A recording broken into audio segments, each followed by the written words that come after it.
Thank you. I'm pleased to open the meeting. I would like to welcome everybody for coming today. I've just kicked proceedings off. I'd like to advise everybody present that this is a public meeting. It's being live streamed and recorded by the council, Somerset Council. And we welcome any members of the public and media who are joining us today, but if they are here, I don't know, maybe not. There are no planned fire drills this morning, so if the alarm goes off, please follow Debbie, as she is the fire warden and will lead you to a safe place. I will now continue with the meeting as per the agenda published. So the first item on the agenda is the appointment of a chair of the subcommittee for this particular meeting. So could I have nominations, please? I nominate yourself, Martin. Right. Thank you. That. Thank you, Tony. Happy to accept that. So,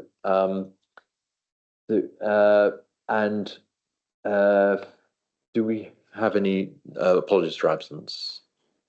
No. None received. And do we have received any declarations of interest? I haven't, unless somebody wants to declare something now. Fine. For item 4 on the agenda is to note the minutes of the subcommittee. What this refers to is that, fellow colleagues, that you're happy for me to sign off the minutes of this meeting once they are drafted. So can I have your agreement for that? Yes. Thank you. Right, okay. We will then move on to item 5 of procedures, which is fairly listed. I think the easiest thing to do is, as everybody has read the agenda, we will proceed with the meeting, and the purpose of the meeting is with item 6 is we're being asked today to consider an application for a premises license in respect of the Saxon Vale Limited, 2A Church Street, Frome, BA11 1PW. So that's the format of the meeting, and I would like now everybody to introduce themselves. I shall start. I think what we'll do is I'll start with the councillors present. We'll then ask then I'll ask our officers to introduce themselves, and then I'll come to you good people. So, and this will include the people online. So I'll start with me. My name is Martin Lovell. I am an elected member for here, Shepton Mallet. So, Brian. Yeah, I'm Brian Smedley. I'm a councillor for Bridgewater South. Tony, do you want to introduce yourself? Councillor Tony Robbins. I'm a Somerset councillor for Mendip Hills. Fine. Also attending the meeting online is Councillor Marcus Kravis. Marcus, do you just want to quickly introduce yourself so we know who's here? I think you might be on mute. You're on mute, Marcus. So I am. Yeah, I'm Marcus Kravis. I'm a reserve councillor for this, and I'm actually councillor for Dunstan Division on the west part of Somerset. Fine, thank you. Right, my colleagues to the right. So, thank you. Thank you, Chair. My name is Leslie Dolan. I'm here today as one of the council's in-house legal advisors, and my role here today is to support and provide legal advice to the panel as and when and if they require it. Thank you. Hiya, I'm Gemma Davidson. I'm trainee lawyer and I'm just here observing Leslie. Hi, I'm Phil Wake. I'm the licensing officer for Somerset Council and will be presenting the report today. I'm Debbie Widows, Democratic Services Officer, here to take minutes. Hello, I'm Helen Bowen. I'm Democratic Services Officer, also shadowing Debbie, as I'll be taking over licensing from this meeting onwards. Applicant, would you like to introduce yourself? Thank you.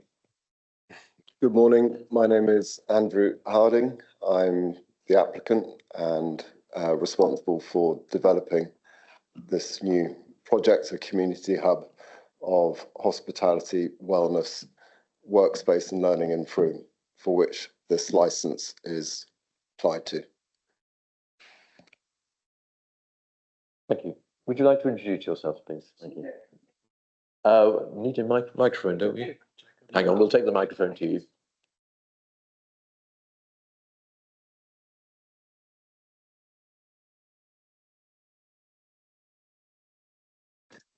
I'm Jo Pitcairn and I own the property adjacent to Saxon Vale.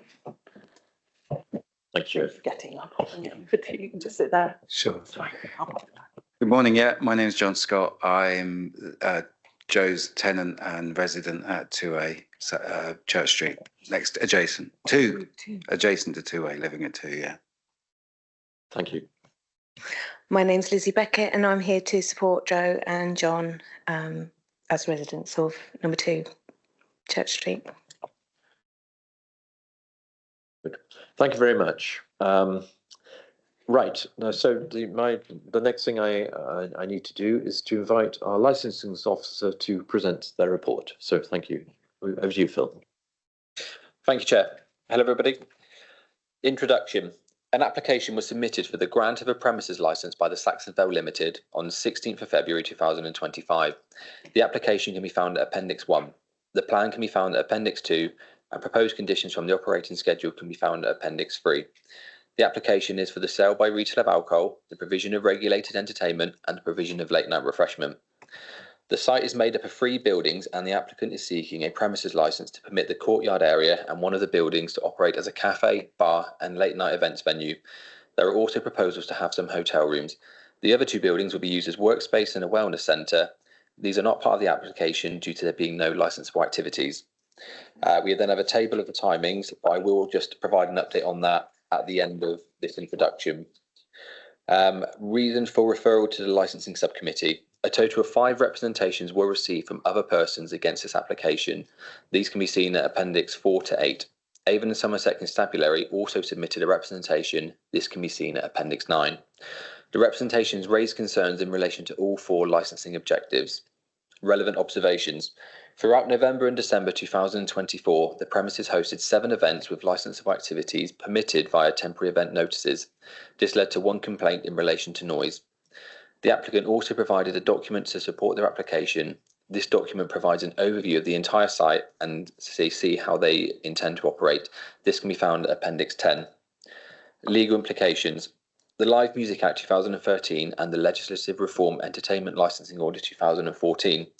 Live and recorded music is deregulated between 0800 and 2300 hours on premises authorised to sell alcohol on the premises, subject to a maximum audience of 500 persons. The licensing authority has the power to remove the exemptions, but only if and when it carries out a formal review of the premises licence. So provide an update in regards to the hours. There had been an agreement between the applicant and Avon and Somerset Constabulary, which led to the withdrawal of the police's representation. And this was due to a reduction in the operating hours, which I believe has been circulated to everybody, as well as some agreed conditions. There were agreed conditions between myself and the applicant that were part of Appendix 3. And to consolidate those with the police agreed conditions, there has been a second document which has been provided to everybody today. So this provided document is the latest and up-to-date agreed conditions that will be imposed on the licence should it be granted. Thank you, Chair. Thanks very much, Phil. Right, my next thing to do is that do you have any questions for the licensing officer? Start with the applicant. Yes. Through the discussions with the police, my question is the police's suggestions final, or do I have the opportunity of requesting a sort of a considered view about whether there could be some adjustment to that? Because obviously my conversation with the police was, I didn't quite understand whether that final negotiation was what they say is what goes, or whether the council itself actually has an opinion to either support and or override that. Okay, so in regards to the application, we had the initial application, and then the police have lodged a representation. And in part of that discussion, you had gone back to them and agreed that you agreed to the reduction in hours and the conditions that they had proposed. So that would amend the application. So that agreement is the application that we're dealing with today. We wouldn't be able to then go back because the police have withdrew their representation on the understanding that that is the amended application. So that agreement that you have with the police is what we would be discussing today. Okay. Leslie, did you? Yes, Chair, that position as represented by the licensing officer is the legal position. As Mr. Wake has said, because the police had reached an agreed position with yourself in regard to both the reduced hours for the activities and in respect to the conditions, the police have withdrawn their original objection to your application. They are not represented today, and if we were to consider anything you might wish to say about conditions which you may not, after subsequent review, agree, we can't do anything about that today because the police are not here. They've withdrawn their representation on the basis that they agreed that they believe and the position with yourself was totally agreed. Do you need to come back, sir? Yeah. Do you mind if I just share the opportunity, because I just felt that the conversation with the police was in some way, I don't know what's the right expression.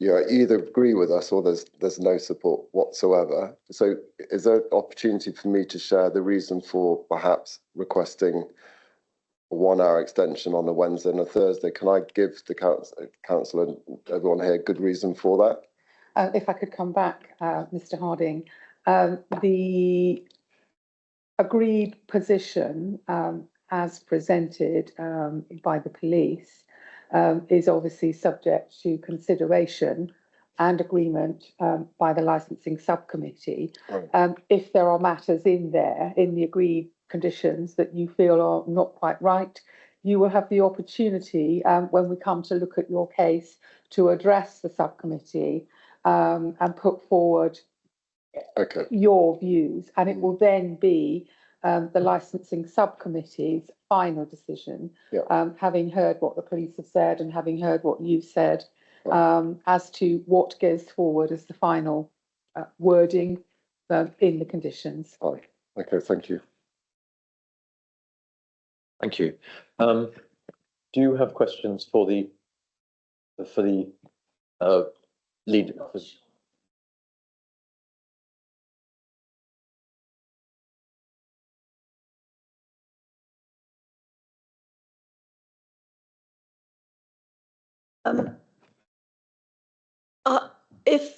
If there are noise in if it's too noisy, what happens? Are there fines imposed or?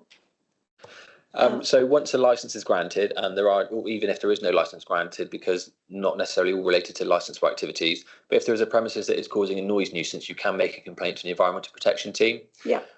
They will send you information about logging it and evidencing those nuisances, and they would then review that case once you provided evidence on that. And then they can, where there is a license on the premises, they can then speak to the license holder and make suggestions about how to manage those noise complaints, or they can take enforcement action, which could be by way of review. That is also available to members of the public as well. So if there are continued problems with a premises and you have the evidence to support that, anyone can call review on a license, which would lead to a similar process like here today. And then conditions can be imposed on licenses, the hours can be withdrawn, or the license could be revoked or suspended. Right. Okay. Because I was not made aware of the November and December noise disturbance. Had I been, I would have complained to the police and the council about it. I would like to make that clear. Okay, so those events in November and December were hosted by or permitted by a temporary event notice. That is a light touch process. It is only sent to the police and environmental protection, and they can last for up to a maximum of 168 hours, which would be 7 consecutive days. I believe the one complaint that we had was in relation to a New Year's Eve party. But yeah, there is no requirement for the applicant or the notice server to advise the local public of that temporary event notice. So in other words, my tenants have to put up with the noise? No, if there is noise from a premises, as I sort of said at the beginning, they can make complaints to environmental protection. And then environmental protection would request that they provide further evidence or supporting documentation to show how it is a nuisance, and then they would investigate that on the back of that. If there were to be an accumulation of complaints, that is when they would then look at that premises and see what is causing the nuisance. And that's when I mentioned they can speak to the premises, or they can call a review if there is sufficient evidence and they seek to amend the licence in any way. But yeah, the main thing is that a complaint is lodged if it is a nuisance and at the time. Okay. If I could just come back there. Yeah. You heard Mr. Wake talk about review. It's not the decision of the Environmental Health Department as to whether or not a review hearing is going to be held.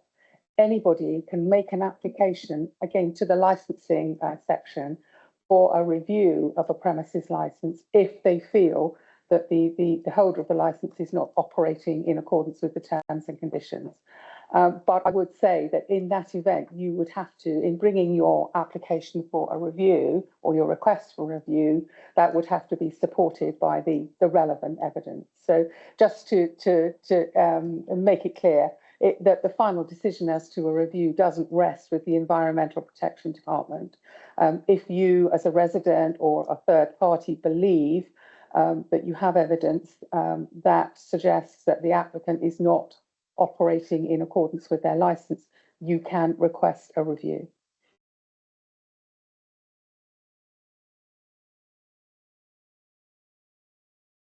Okay. So in other words, I would need to get the council to come in with the noise protection and agree that it's beyond the limits of acceptability as evidence. You don't have to wait for the council to produce noise nuisance evidence. If you yourself have a record that between X and Y hours on a given date, noise could be heard, and the nature of the noise, whether it's loud, bass type music and that sort of thing. If you feel you have that evidence, doesn't necessarily have to be from noise recording equipment installed in your premises, you can make the application for a review. So in other words, careful notes have to be taken of every time that there is noise disturbance. That would be advisable.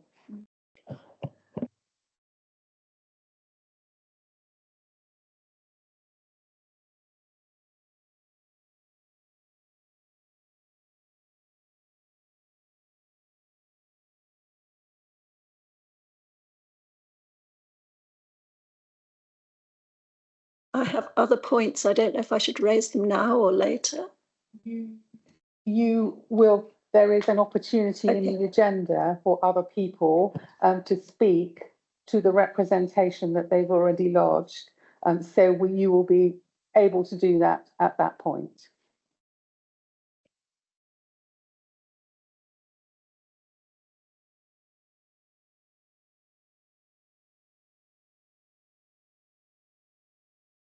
Thank you. Right. Our other two speak. Do you have questions for the specifically for the officer, the licensing officer, from what you've heard just from his presentation? Okay, that's fine. Thank you. Right. Right, my colleagues, Councillor Smedley and Robbins, do you have questions for the licensing officer, please? I don't have any myself. So. Just like to get a bit of clarification about the agreement you have here between the applicants and the police, because there seems to be some little deviance from the statements of the word here, because if it is agreed between the applicants and the police and the focus then goes to the residents who are objecting to consider this, if you're saying this isn't an agreement with the applicants and the police, that changes. So can you confirm it definitely is that we're looking at this? Yeah, so there was an agreement. There was an email from the police to myself with agreement from the applicant to the police conditions and this document that I've then circulated with everybody. So there is an agreement, yes.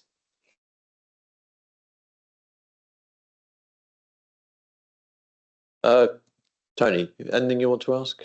No, it's all pretty clear. Thank you. Thank you.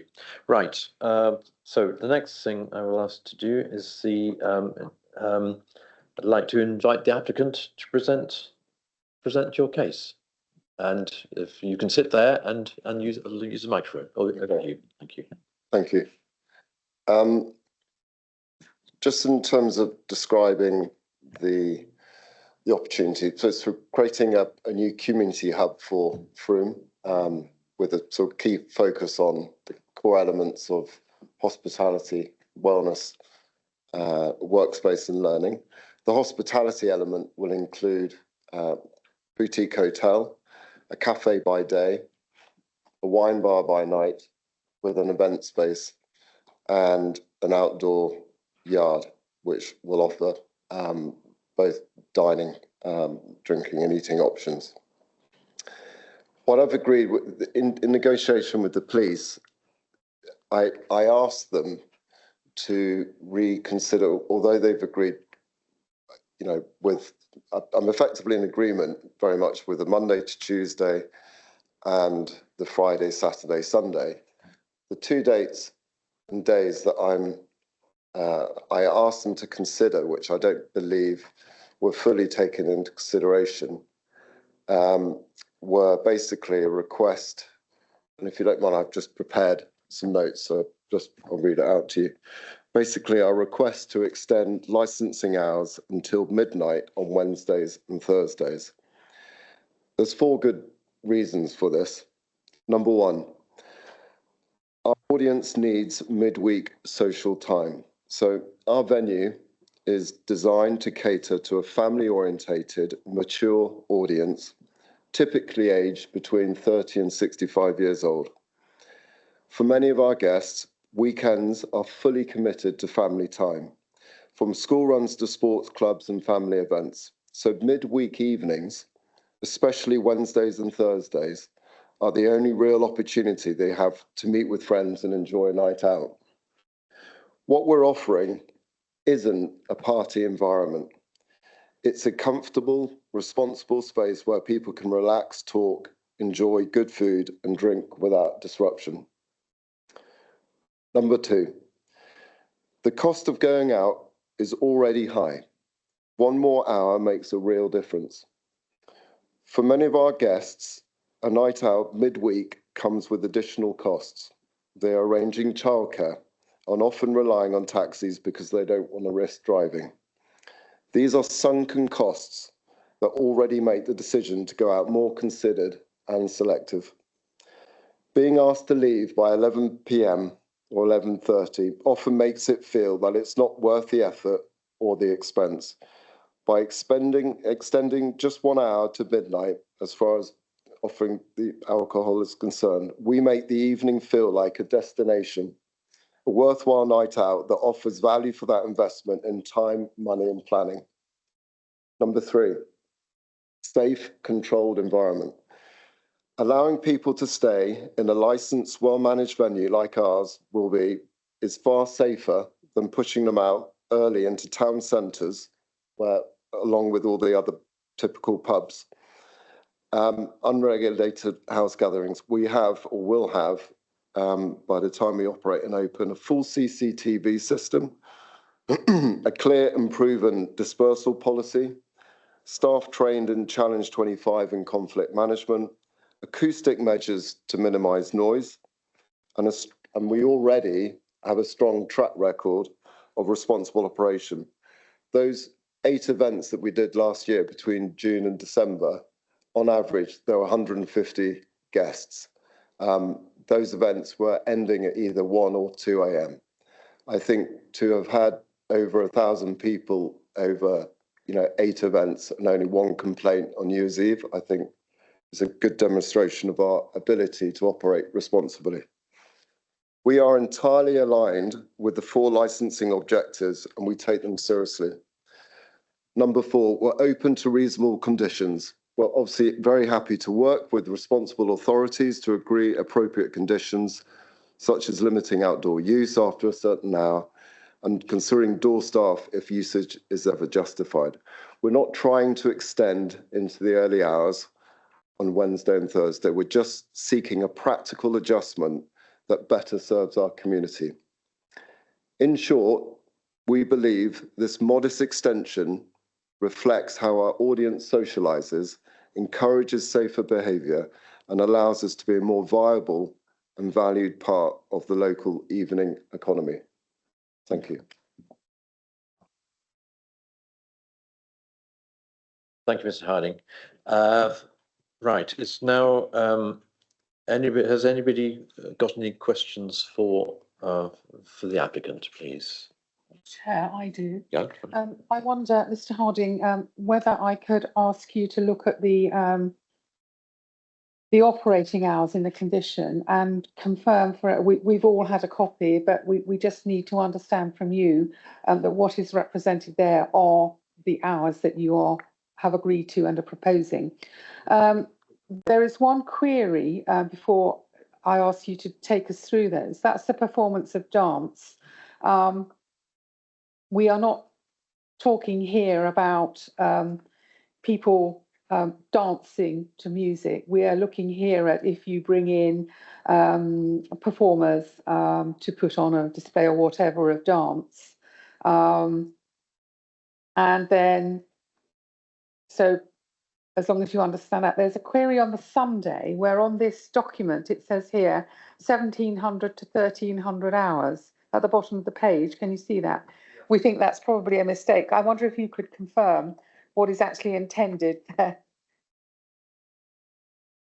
Yes, correct. To be honest, I'm not quite sure. The performances of dance, it's really probably not that relevant to our application. So is this something that you are quite happy to inviting the committee? That, yeah, as long as it's not related to a band or a live music ensemble, but the performance of dance, I'm happy can to. We can we ask you to confirm yes or no whether performance of dance is actually withdrawn from your application? Yes. Thank you.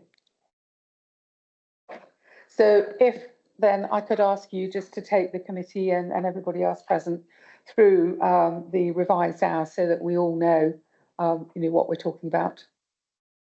This is what was agreed between me and the police. Yeah, and you're confirming that that is the case and that these are the hours that you are. But based on what I've just said about the Wednesday and Thursday, obviously it's a request for an extension to the 12 o'clock. So do you want me to read what was, because I didn't feel as though the police had considered the position well enough. Okay, so if you could then, taking into account what you've just said about your request for an extension, if you could just tell us, go through those, including what you are. Okay, fine. So we have the bar cafe, including the wine bar. So this is the ground floor space. I'm not sure if people can refer to the site, but this is suggested to be operating from 10 a.m. on Monday to Tuesday, 10 a.m. to 11 p.m. with closure at 11:30. Yeah. What was the end hour? The last serving hour would be 11 o'clock and closure at 11:30.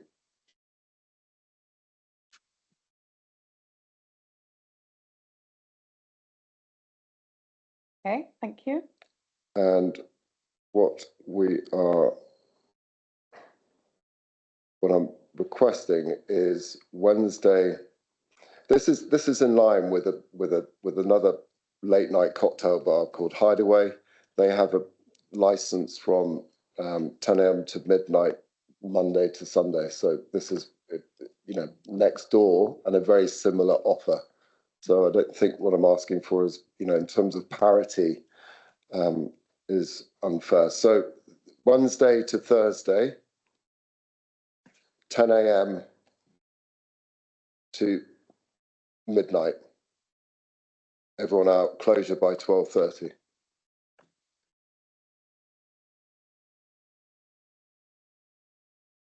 Friday, Saturday, 10 a.m. to 1 a.m. Everyone out by 1:30. And then Sunday, 10 a.m. to 11 p.m.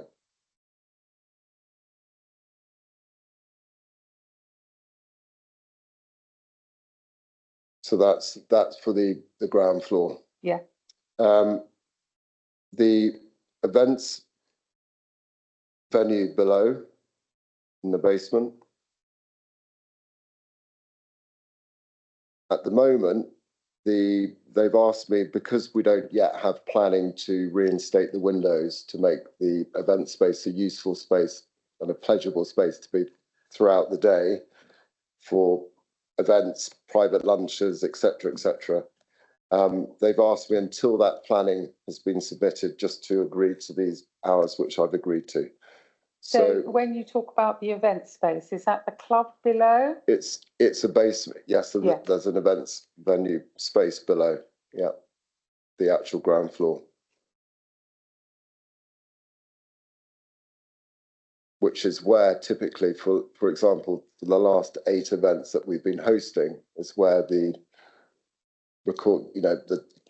the dance music, for a better word, as part of the party has happened.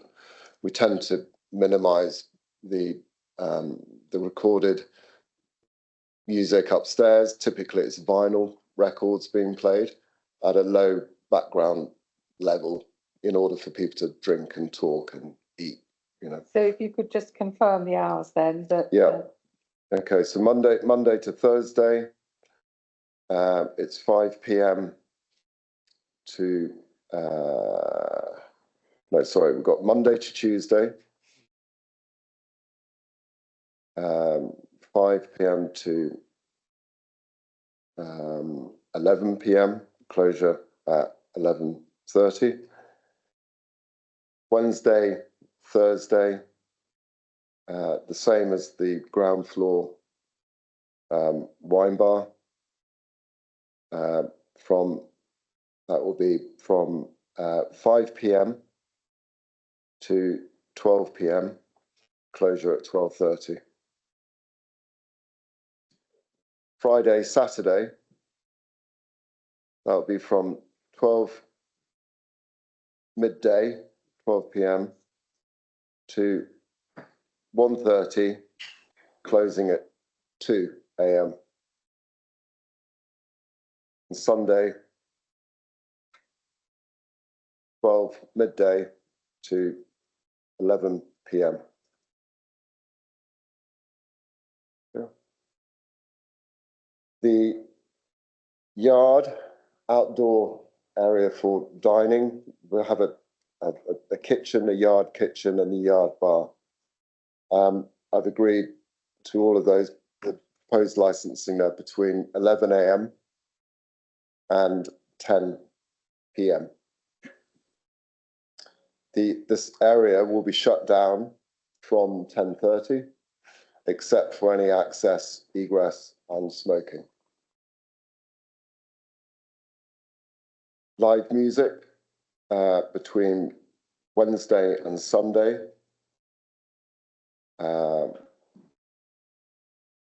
That doesn't allow for Sunday. So basically Sunday lunch. So I request that to be considered 12 midday PM to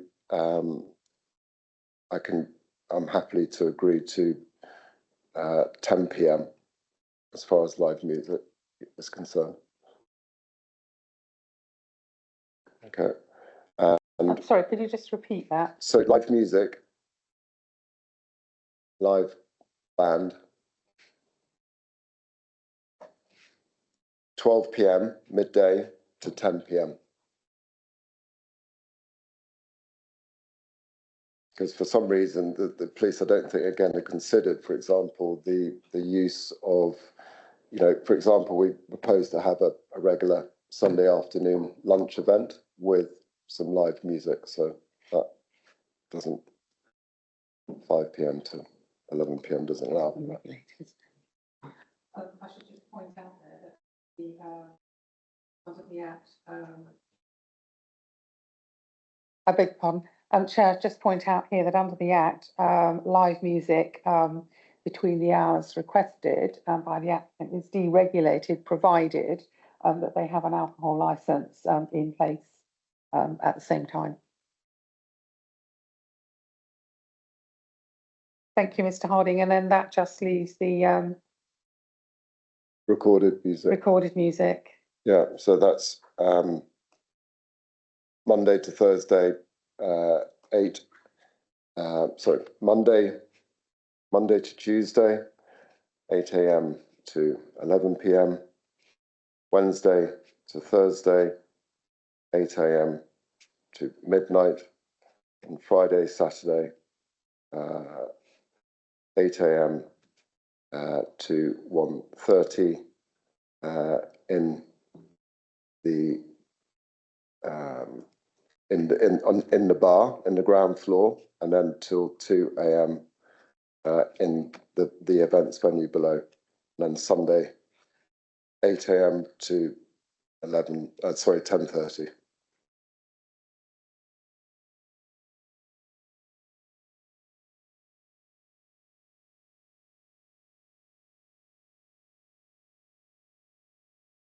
Thank you. Right.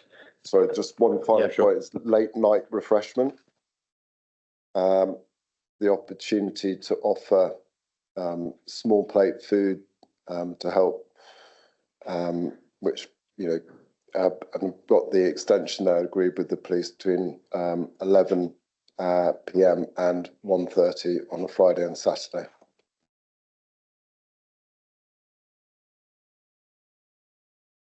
Uh, 1:30 for late night refreshment.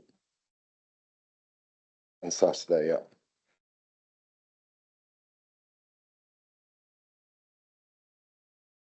Thank you. Right. Does anybody else on this side want to? Any questions to the applicant? Phil, have you got anything?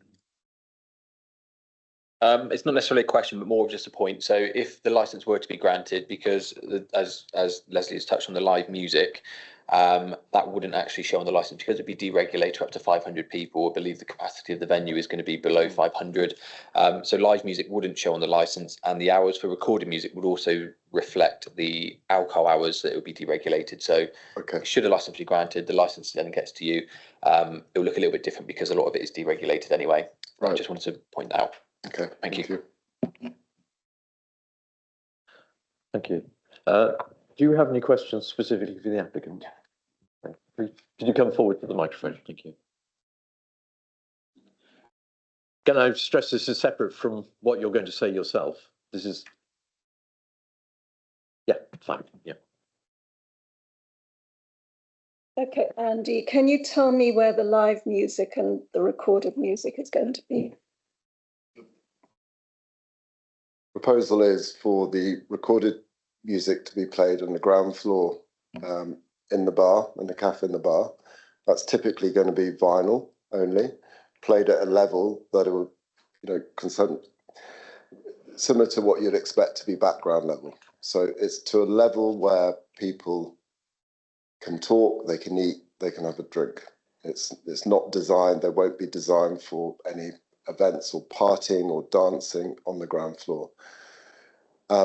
With that in mind, just to let you know, as far as the build is concerned, I've already started installing secondary glazing along the windows, and we will also be putting insulation panels which are suitable for hotel quality, because bear in mind we've got 8 hotel bedrooms above, and I think this is worth considering, that obviously we have a vested interest in ensuring that our guests staying in the hotel are not disturbed, and those hotel rooms are immediately above the ground floor. So I'm hoping that we will design it so that there will be absolute minimum disturbance to your building there. The basement also has to have ceiling insulation. Correct, it does, it will do. Yeah. And all the walls adjoining Yeah. number 2? Yeah. All the way up? Yeah. Yeah, but there's the actual music and speak that doesn't go anywhere near your property, if you know what I mean. So your property goes so far back, there's no music. Yes, we'll obviously insulate the basement, but there's no adjoining wall against your property in the basement, other than right at the furthest. I used to live in an area where 50 yards across the road, there was music played in the basement. And in my bedroom, 50 yards away on the other side of the road, I could hear the bass all the time at night. It was horrendous.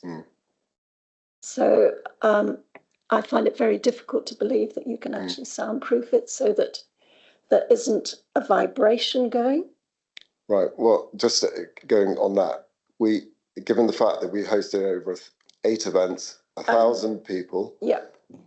We had 1 complaint, and that was without any installation. And right now we're putting installation in, so it's going to improve. John didn't complain, but he was totally disturbed by it, and his children were totally disturbed by it.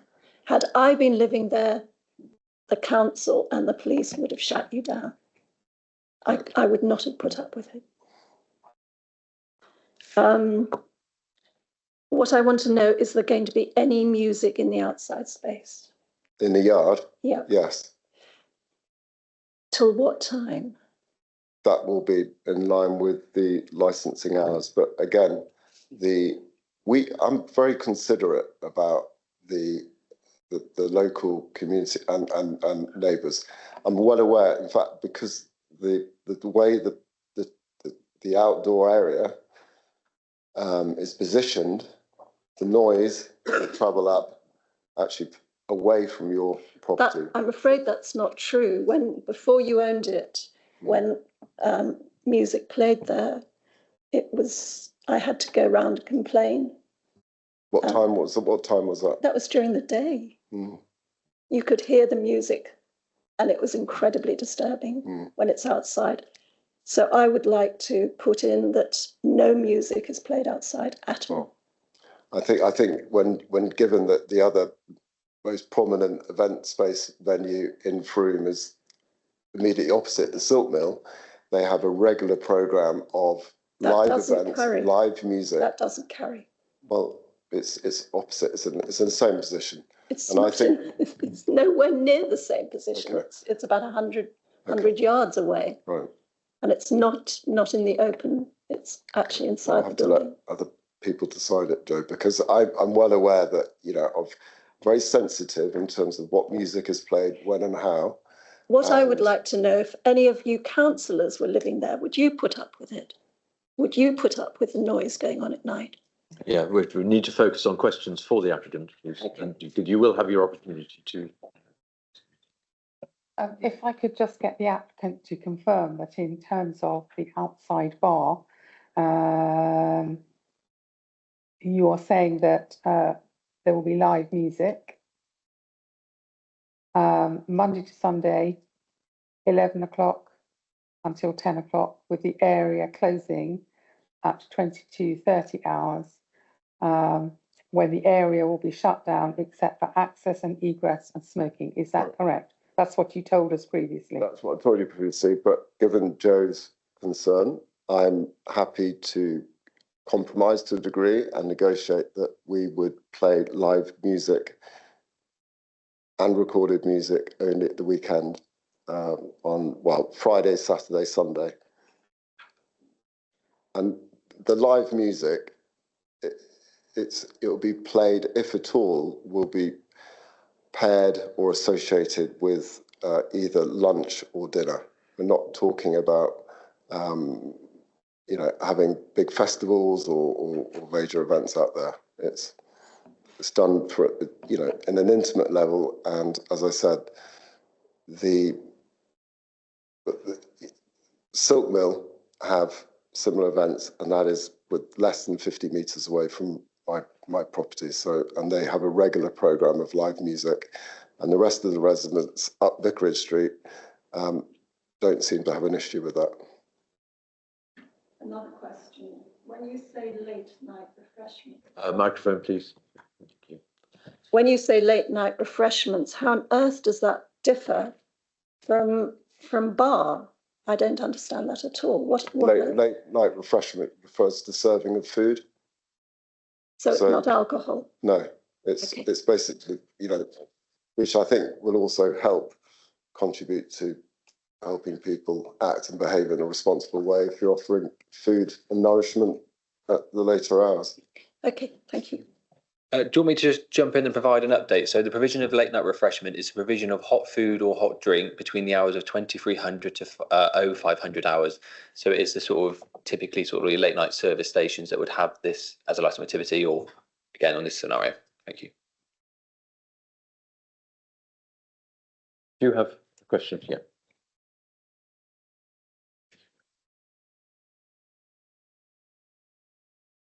Yeah.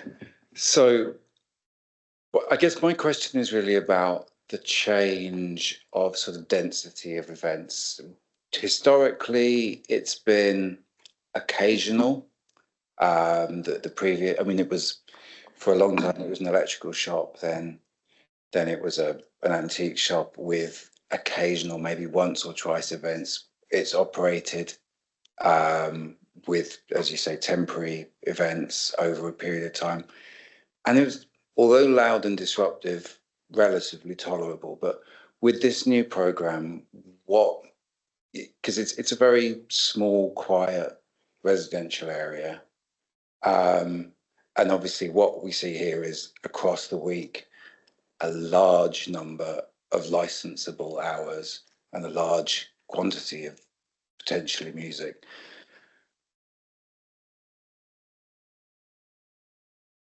How would you describe that increase in density of events and activities? Well, firstly, in terms of responding about the point about it being a residential area, 2 Church Street is the only residential property left on Church Street. There are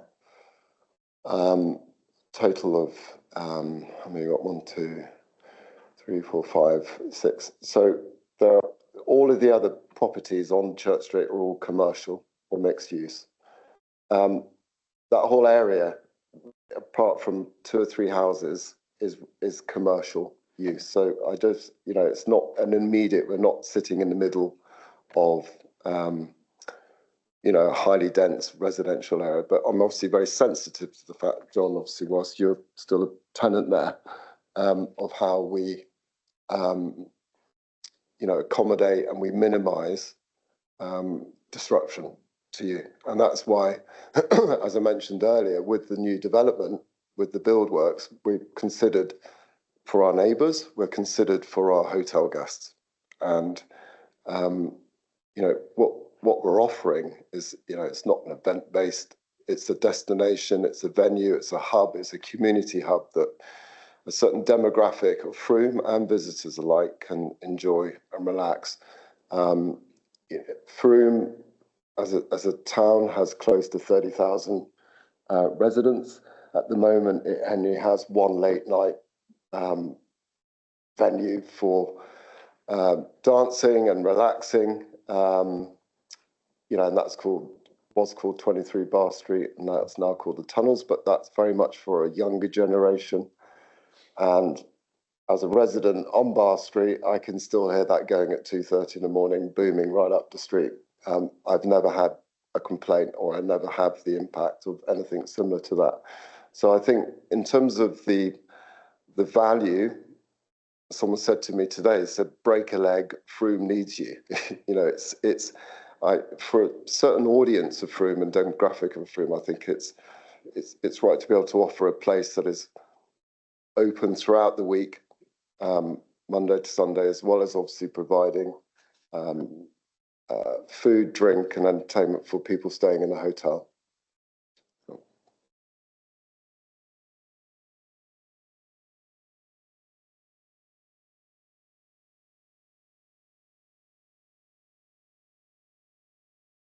Do you have?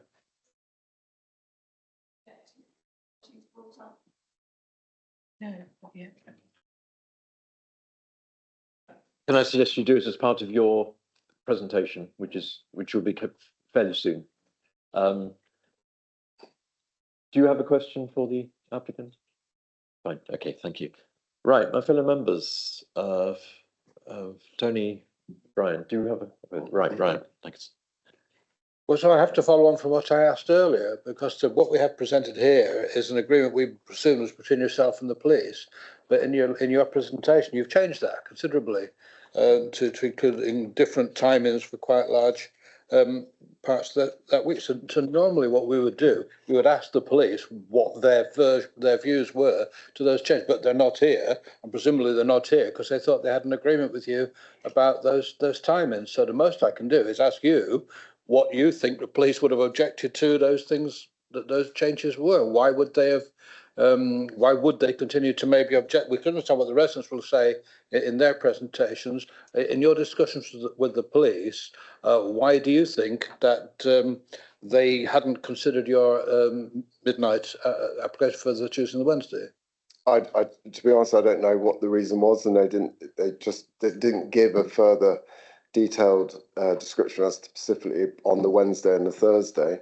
My understanding was when I spoke to the licensing, as I said, is the police conditions separate to that of Somerset licensing. I was told very clearly that Somerset licensing conditions, the police obviously will have an input and they'll put forward their suggestions. So my understanding was in making that agreement was that I would have the opportunity at least to share with the licensing committee my opinion, although I have an agreement with the police, that I'd still like to be heard, because at the same time I didn't think that the police had fully understood the offer, the experience, the demographic of what we're trying to do.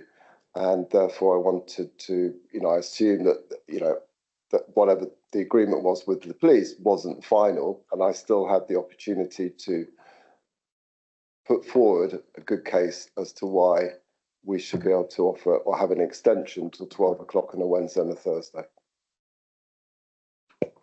But they would normally have come here to explain that, and have presumably chosen not to because they thought they had that agreement. So I can't really take that any further. Can I ask you another couple of questions? We were talking about the music in the yard you were talking about. I guess it depends on the type of music you're talking about doing. Are you talking about a piano tinkling in the corner? Are you talking about guitars? Or are you talking about a jazz band? Or are you talking about a heavy metal band? Typically, it would be on, at the moment, in terms of a regular program, it might be associated with some lunch, and probably it could be a country, because we're going to be doing a barbecue theme Sunday lunch. It may be a country music, Western music. It's not heavy metal rock.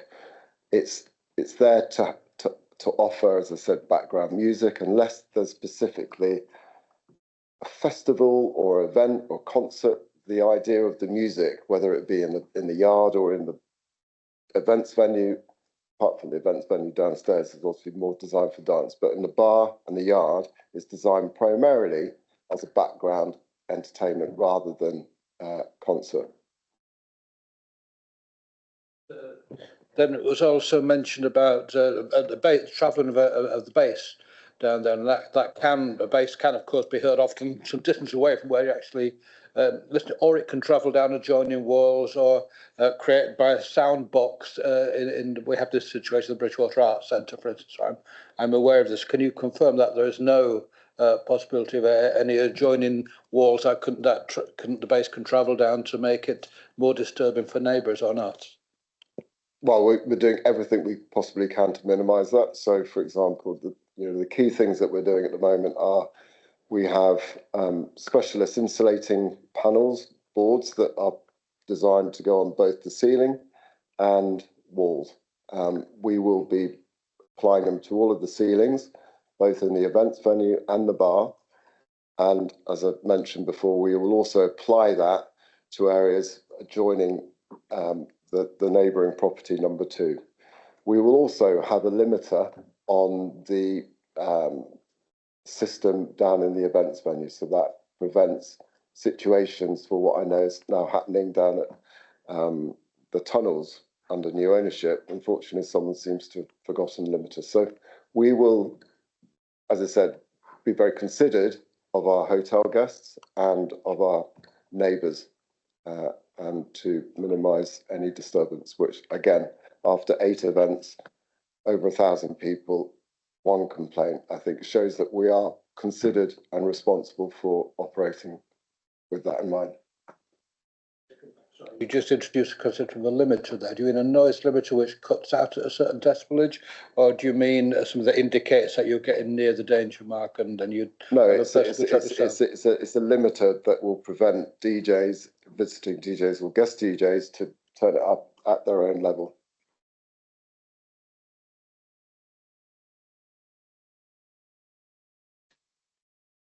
Tony, any questions for the applicant? Okay.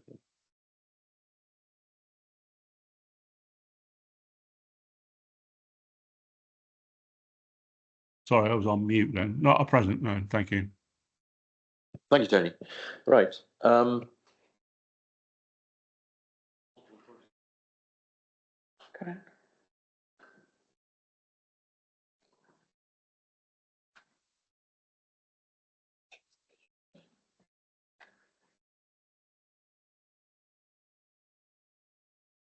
CD, who's CD online?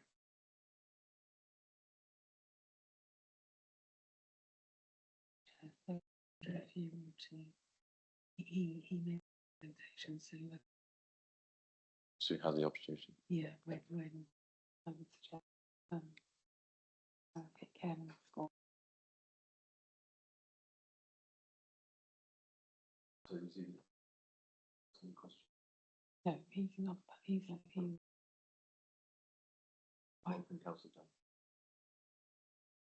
She's Welcome, Councillor Dunk, as you've joined the meeting. As you're listed with the other persons, we'll invite you to present with the other persons, which will be coming up shortly. Actually, a question from us: what capacity, Councillor Dunk, are you with us? Are you actually here as division member or as a nearby resident? Can we just have that clarified? Thank you. Yes. Sorry, I seem to be echoing. Is it my fault? It's not echoing in the council Not chamber. from here, And Chair. would you mind putting your camera on when you speak as well? Thanks. It's Debbie, by the way. Hi. Hi. Yeah, it's to do with the lack of information that I initially saw with the application, and it seems to have changed. Councillor Dunk, I will give you your opportunity to speak. To just clarify what I've just asked you is what capacity you're here as. Yeah, and then, it's basically as a division councillor, and I'm just doing my job really to see that anything in my division is done properly. Thank you. I'll call on you to speak when we're when we're inviting the other persons to speak, if that's okay. Thank you. Thank you. Okay. We do not have responsible authorities present, so we will now move to other persons. And can I suggest Joe Pitcairn? Or, well, the choice is yours as to how you. Yeah, Mr. Scott. Thank you.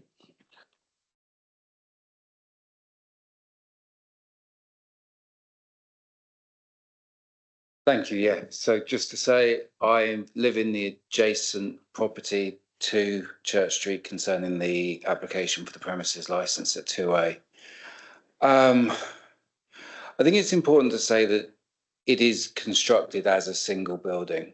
The differences between the properties are very much internal walls, and in fact overlap internally between each other.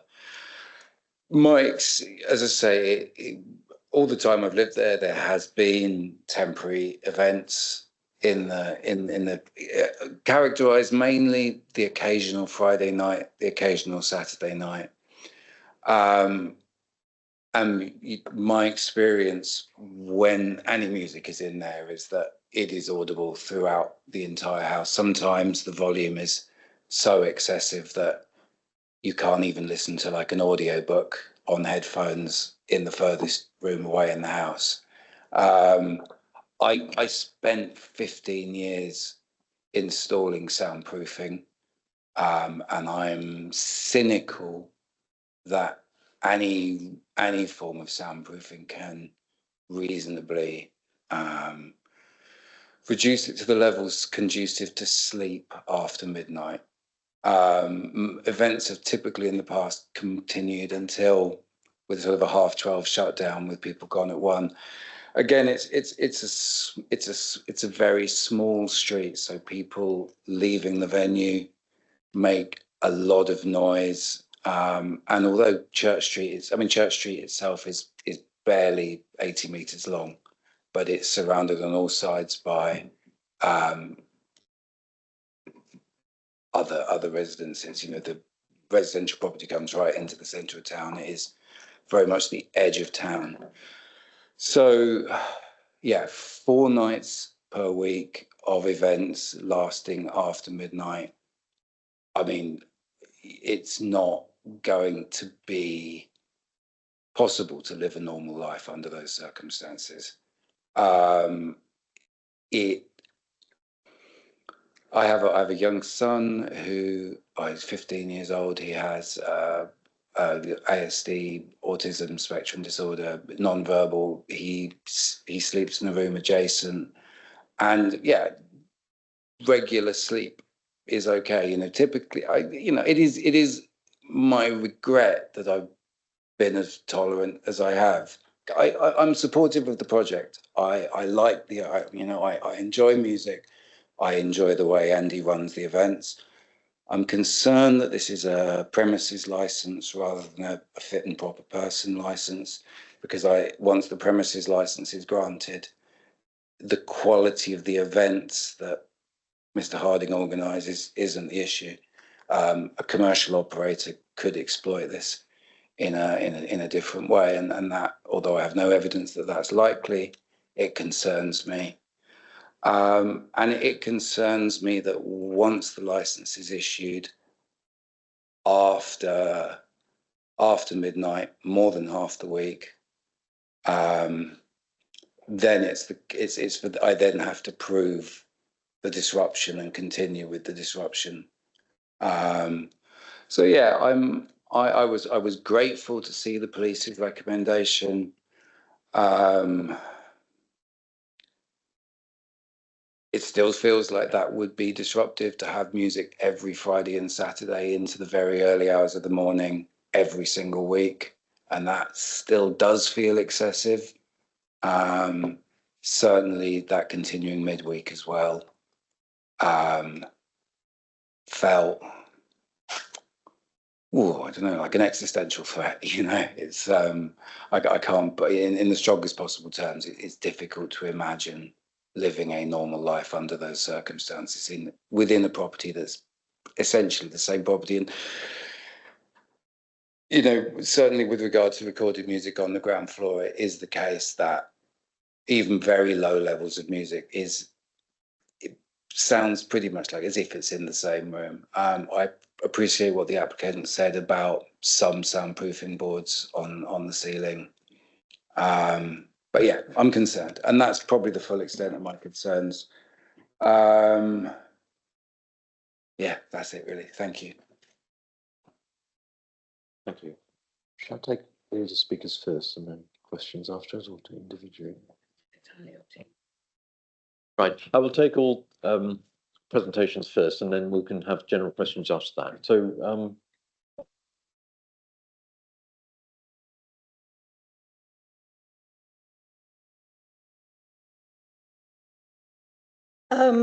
yes, I was also happy to see the police had restricted it considerably, but it's not as much as I would like it restricted.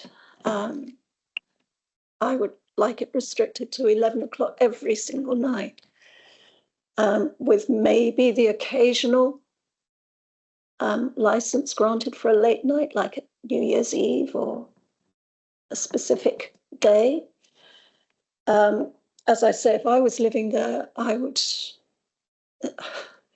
I would go insane with that level of music all the time. Before John moved in and I was getting the property ready to rent before Andy owned this, the level of music was not loud, but it was totally penetrating into the kitchen where I was. And any music outside totally penetrates. It will make my property a really unsafe place to be for anybody's mental health. Noise level drives people crazy. People have committed murder when they've been subjected to levels of noise through the night. It just totally interferes with people's right to have a place to live without interruption. And when I heard about Andy's proposals, initially he told me it was going to be a hotel with yoga and a cafe, and there was no mention of any late night noise or late night. There was no mention of alcohol even when I first heard about it. I did say there was a bar. I mean, with a hotel, you can't have a. Well, okay. So to me, it's not conducive with living a life which is acceptable. And it is not only my house. It's I know that there are flats across directly opposite the outside space, and the properties by the church will also be affected too. Not to such an extent as 2 Church Street, but yeah, for me, this is a totally unacceptable proposition. And as John said, I don't expect the soundproofing to cut out all noise.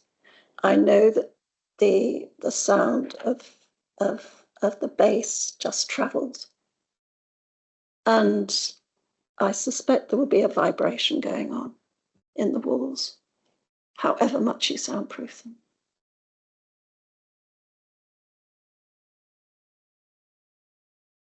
Thank you.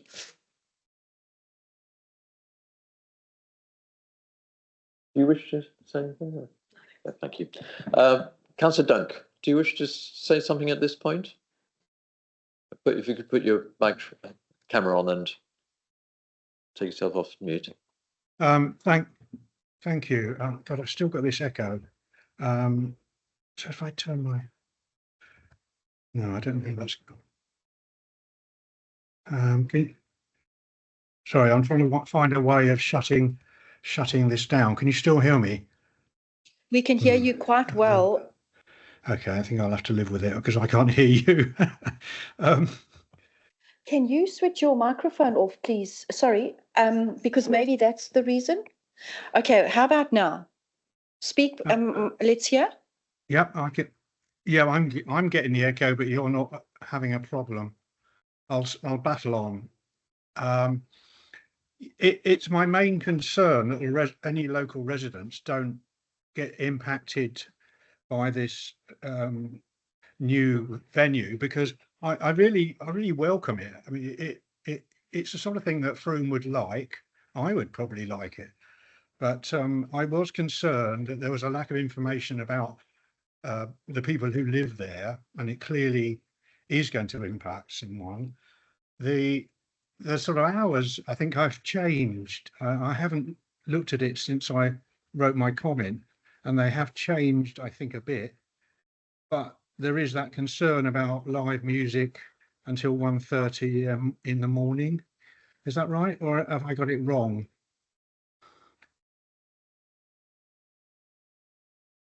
Can someone answer?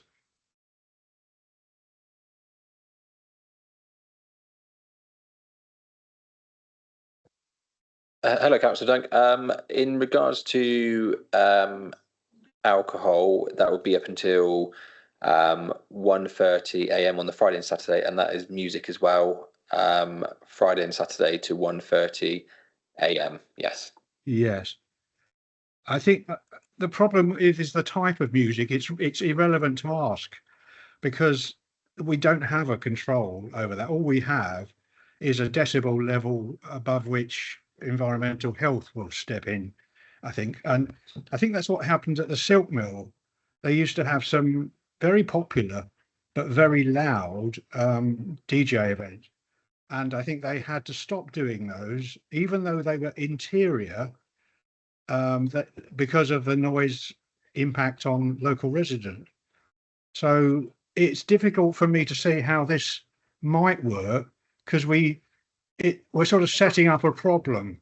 We've already established that some of the local residents aren't happy about it. It's a very difficult decision, which I think the board is probably not relishing to make. And I don't know how they're going to do it really without having some impact on the local residents. And I'll back out now because I think I've said my piece, but I think they've expressed their own views, and it's a dilemma, I'm afraid. Thank you. Chair, if I might come in there. Councillor Dunk, if I could just provide some assurance to you in regard to the decisions that the licensing subcommittee will make in regard to this application. They can only take into consideration the 4 licensing objectives and how and if the proposed application impacts on those matters. So just to reassure you that that's what the subcommittee will be having in the forefront of their minds when they retire to deliberate this application. Are you trying to suggest that the public nuisance isn't on the list? But that's what I'm seeing the residential problems as being. I'm not suggesting that at all, Councillor Dunk. I'm just trying to clarify the criteria that will be in the forefront of the licensing subcommittee's minds when they consider the application. They can only take into account the 4 licensing objectives, one of which obviously is the prevention of public nuisance. Thank you. Yes, I did used to sit on a licensing committee, so I'm fairly familiar with it. But it's I'm just stressing it's a difficult decision for you to make, and thank you for stepping up.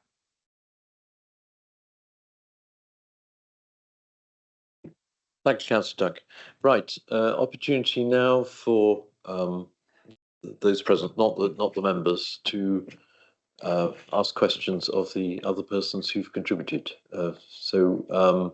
Can I suggest that you focus your question actually on a particular person so that that person can come to the table to see. So, right, applicant, Mr. Harding. Yes, thank you. Does this have to be a question to the other persons? No, I don't have. You have an opportunity later to sum up your case. So. Oh, fine, okay. Sorry, no questions.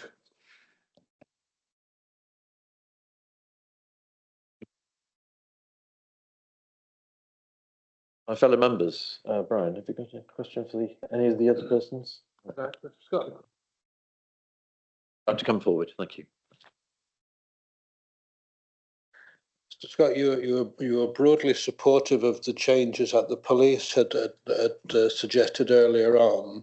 If they were as written before Mr. Harding's slight amendments, would they be acceptable to you in those situations? Do you think, or do you feel, as you hinted, the number of events during the week is the main problem in itself?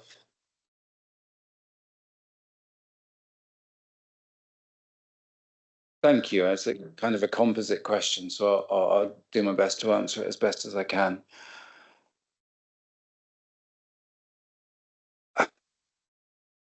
I'd describe the police's suggestion as workable.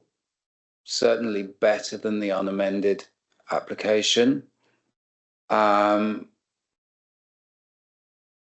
Nonetheless, I would prefer, as Joe said, that nothing extended beyond midnight. Midnight feels like a reasonable stopping time. Yeah, that for all nights of the week, for me, that's what I'd prefer to see.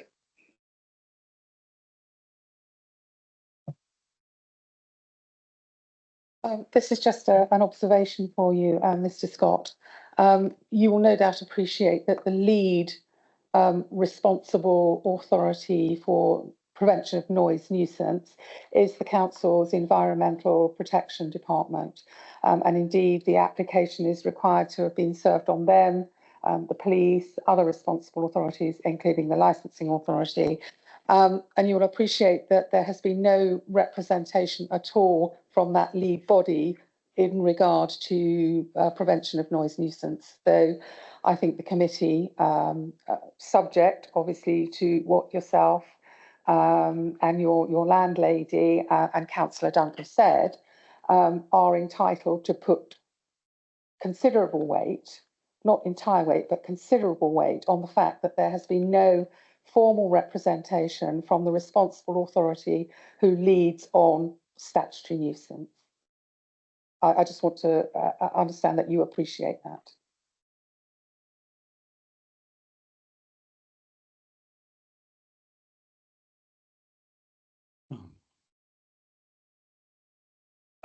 I'm going to admit I got confused. I'm sorry. I didn't understand. So the interpretation that they haven't responded is an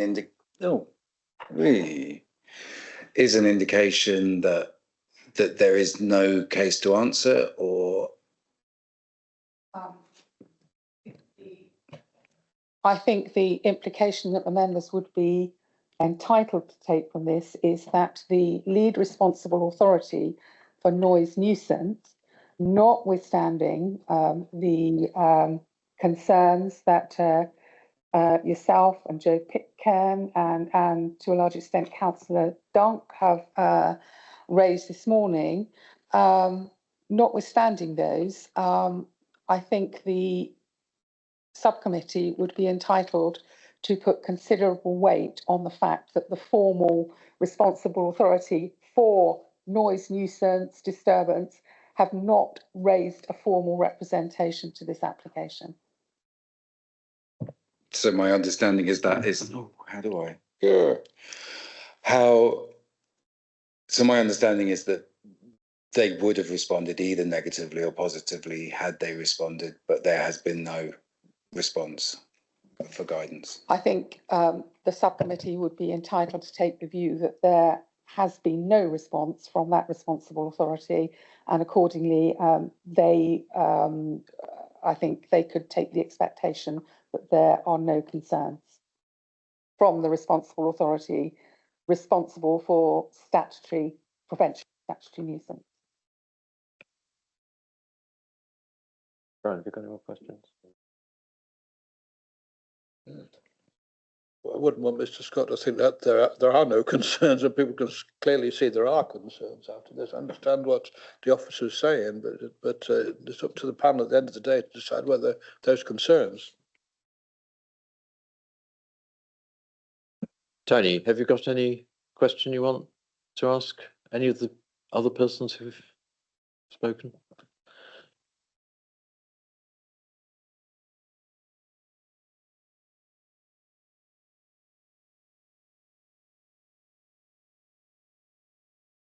Tony, are you there?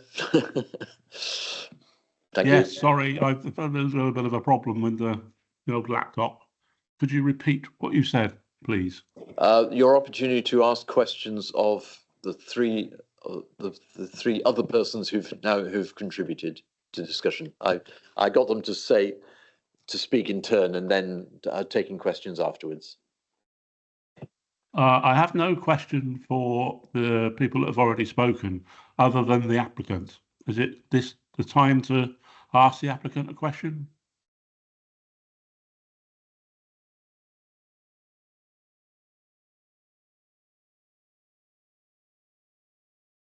Hello? Is this something that's come up out of what has just been said? Yes. Okay. Yeah, I'm happy to take that. Yeah, over to you, Tony. Yes. So this is now a question for the applicant in response to what the other persons have said. Thank you. Yes. We've heard a lot of opinions about possible noise pollution.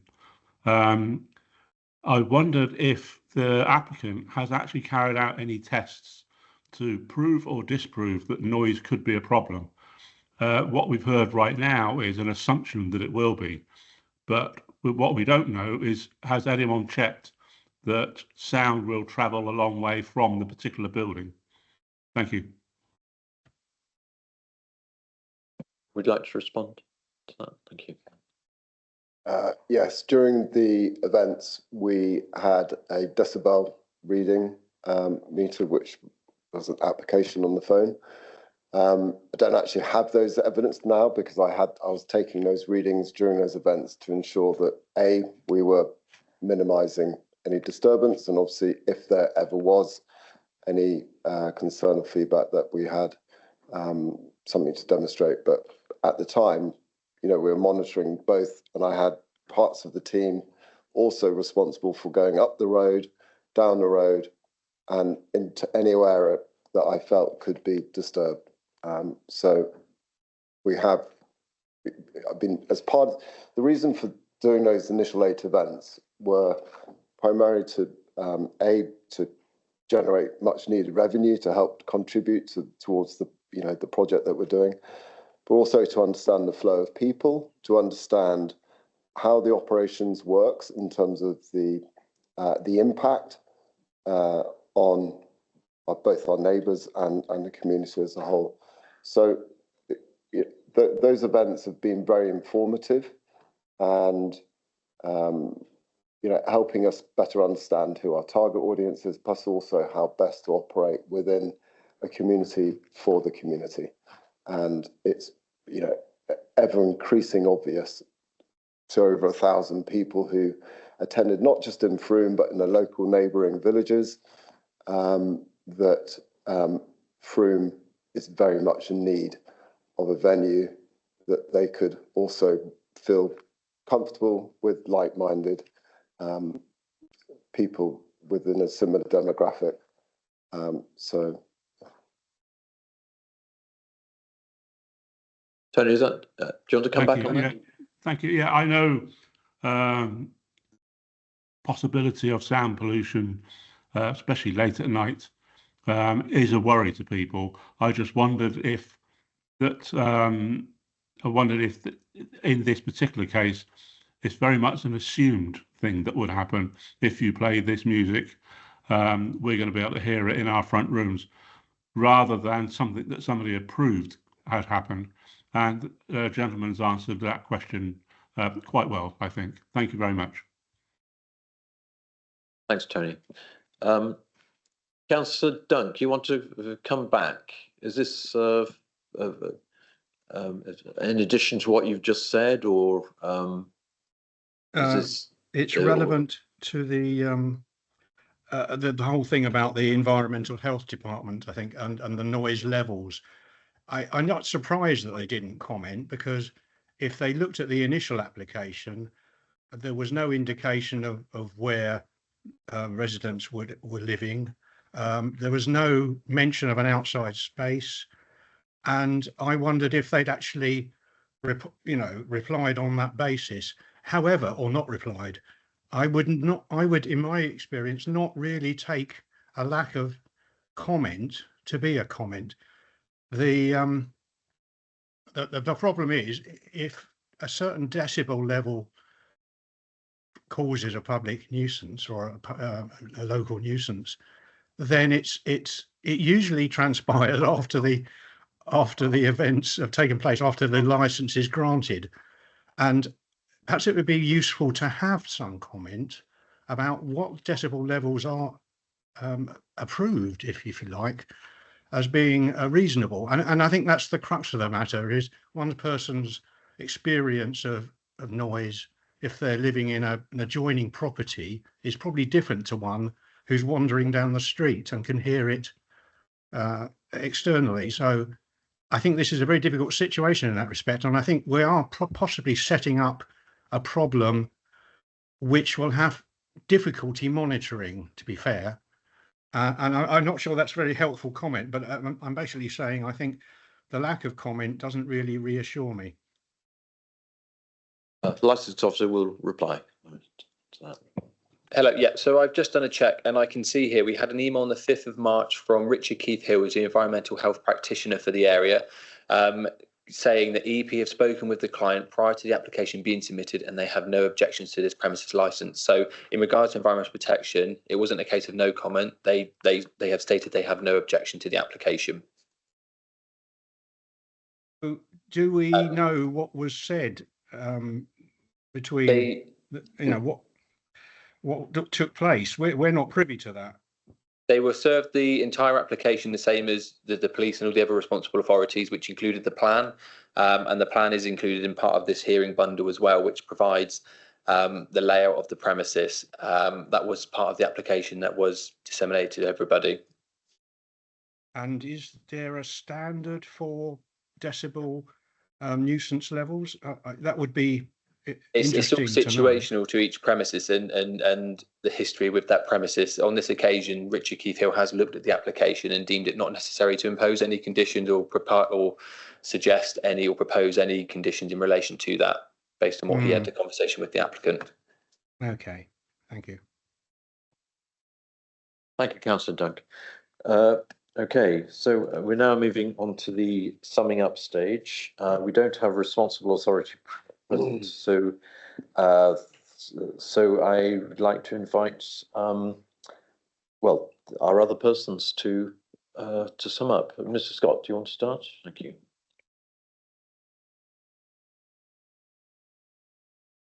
Thank you. Yeah. So first of all, I just apologise for Jo. Jo rearranged the flight so she could be here, and she has had to leave for her flight. Yeah, for me, I would say that I would just characterise this as a significant jump from what's traditionally been there to quite an aggressive late night programme that is extreme. I'm very cynical about the sound mitigation measures, and and very supportive of the project overall. I've enjoyed the events, and I would agree with Mr. Harding's characterisation of them. They have been, it's a good addition to the community, but more than half a week with amplified music after midnight is a significant change to what is there, and I don't believe that it does hamper the overall aims of the project. And it does seem, it feels extreme. And with regard to what Councillor Kravitz said, this is not an imagined threat. This is based on the experience of being in the property. I've taken quite a tolerant view, and as Jo said, she wouldn't have done. My own career history is live music and entertainment, and I enjoy it being there. But the idea of living it with there more than half a week, operating into the early hours of the morning, and it's not imagined. It is very definitely an unsuitable premises for the purpose. Thank you. Thank you, Mr. Scott. Councillor Dunk, do you wish to add anything in terms of summing up from what you've heard? Yeah, well, I think I'd just echo those comments, really. That knowing the area, this is a new venue. I know we can't take into account any future housing, but there's always this problem in Frome where you have the conflict between commercial and local rented, and we need both. So I think as long as the timings are considered carefully by the committee, and possibly any conditions implemented that they feel are necessary to make this an acceptable application, it might be to further reduce the late night openings. I don't know whether that's already been considered. So I came in late to the meeting because my computer was I couldn't get Wi-Fi. So I think basically I think it's a consideration based on whether the committee feels that it's a reasonable application, and I'm not sure it 100% comes up to that, because we can't limit the type of music or even possibly the loudness of the music, and that could be a problem, despite any reassurances from the present owner of the property or licensed applicant. This is what we have to consider might happen in the future. So I think it's possibly pushing it a bit, in my opinion. Anyway, I'll thank you very much for your consideration. Right, thank you, Councillor Dunk. Fine, right. I'd like to call on Mr. Harding, the applicant, to sum up your case, please. Thank you. Firstly, I'd like to just reassert the concept of the offer, the experience of what we're doing. It's not a nightclub. We're not a pub. We're not a restaurant. We are a community hub, what people nowadays call hybrid hospitality. It's a mixture of hotel room services with the amenities of wellness, workspace, hospitality. There's been a huge cultural shift from, how people socialize. Traditional community venues such as nightclubs, sometimes now even pubs, are in decline. People are seeking places that can enable them to have more meaningful connection and conversation. And what we're suggesting here, as far as the licensing is concerned, is talking about creating an environment, a space that is conducive to allowing people to have some social time, especially midweek. Frome being a very family-orientated town, often for those parents to have a place on a Wednesday and a Thursday, for example, as well as the weekend, to relax and talk and learn, develop. So that in mind, I think the fact that there were only six objections to the entire project, and given the scale and the size of Frome, 2 of those objections came from the same address, and 2 others, I believe, came from outside of the immediate area of being a neighbourhood. So the fact that there were very few, other than the immediate neighbour, obviously, who I have huge amount of respect for and consideration, and I want to ensure that going forward we can live symbiotic together, but I think it's evident that the other neighbours or the residential area had the opportunity to have objected, and given the fact that we had 8 events, 150 people each event, that would have been more than ample opportunity till 1 a.m. till 1 a.m. or 2 a.m. Ample opportunity for people to be complaining about it, and that didn't happen. It's also worth noting that John and also one of the other people who objected actually did suggest perhaps the opportunity to review the midweek hours till 12 o'clock as well, midnight as well. So I think it's just worth noting that.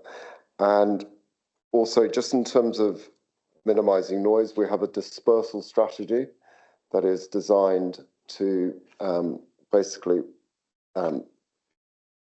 disperse people through the courtyard gates. So rather than onto Church Street, everyone will be dispersed, which is effectively dispersing people onto a road, which is also into a car park area.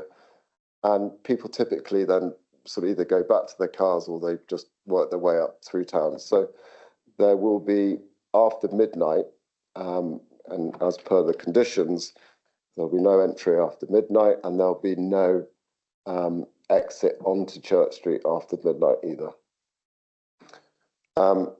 So in summary, I'd just obviously like the committee to, be fully aware that this is a really unique opportunity for Frome. I'm investing with other partners a huge amount of time, money, and energy into doing this. I'm really here to serve and provide and create something that Frome needs.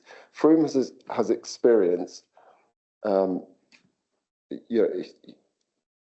huge influx of a new profile of resident. Now, some people often may refer to them as DFLs or blow-ins, but that's typically doesn't recognise the opportunity that's given Frome in terms of sense of energy, hope, innovation, creativity, and this sort of new resident that has recently populated Frome. And it's not just about the new residents, it's also about the existing and the old residents. Everyone is extremely welcome. But there is a big audience now of people living in Frome, a demographic of people who may have lived in bigger cities before, who are used to having better places to eat, better places to dine, better places to stay, work from, work out from. And Frome just hasn't kept up to speed with the offer. And I've been extremely fortunate by being able to piece together these 3 adjoining buildings to have the opportunity to provide a new hub that offers all of these amenities that a particular demographic of Frome really seeks. And I think, given the sense of parity, that there is one late night venue, the only late night venue at the time in Frome right now is designed for a younger audience who with very dissimilar typically interests compared to our demographics. So I will, with the intention of being extremely responsible about it, I'll do my best to make sure that all of the conditions are met, and for the best will of the project. And without the project, it's for the community as much as the business itself. Thank you, Mr. Harding. Right, can I invite the licence officer to sum up? Thank you, Chair. Decision-making process. The subcommittee must consider this application on its own merits and from the information contained within this application in this report. Members are reminded that the duty of the licensing authority is to take the necessary steps to promote the licensing objectives in the interest of the wider community. The licensing objectives are as follows: the prevention of crime and disorder, public safety, the prevention of public nuisance, and the protection of children from harm. In its decision-making process, the licensing subcommittee must have regard to the Licensing Act 2003 and subsequent amendments, the statutory guidance issued under Section 182 of the Licensing Act 2003, Somerset Council Statement of Licensing Policy. That policy is available on request and available on our website. The options available to the committee are as follows: grant the application with no modifications and only attach conditions as required by the 2003 Act. These shall include mandatory conditions and conditions consistent with the operating schedule. Grant the application modified to such an extent as the licensing authority considers appropriate for the promotion of the licensing objectives, or refuse the application, giving reasons for its decisions. Should the committee be mindful to attach conditions to the licence, they must only do so if they are appropriate, necessary and proportionate, precise, clear and unambiguous, practical, realistic and enforceable, non-duplicative of existing statutory requirements or offences, modern and fit for purpose, and consideration must also be given to the number of conditions being attached. The licensing authority recognises that most licence holders seek to follow the law, and any enforcement action will normally follow a graduated approach, and in the first instance will include education and support. Where licence holders continue to flout the law or act irresponsibly, firm action will be taken. Right of appeal. All relevant parties to the decision of the licensing authority have the right of appeal to Magistrates' Court in connection with this matter. This must be done within 21 days of being notified in writing of the relevant decision. Thank you, Chair. Thank you, Chair. Right. Thank you. Right. At this point, then I'd like to thank everybody who's contributed, and I'd like to request that now everybody leaves the room in order that the subcommittee can make a decision. Just to say what the timescale for that is that everyone will be invited to return to receive the decision. In the event of a complex or lengthy applications, that the panel may decide to give its decision later in line with statutory provisions. In this event, the chair will announce the same to the parties. I will confirm that the subcommittee's decision, including rights about the right to appeal and the right to review, will be sent in writing to all parties. So, thank you. So, can I ask people to leave the room? And thank you very much for all your contributions this morning. Thank you.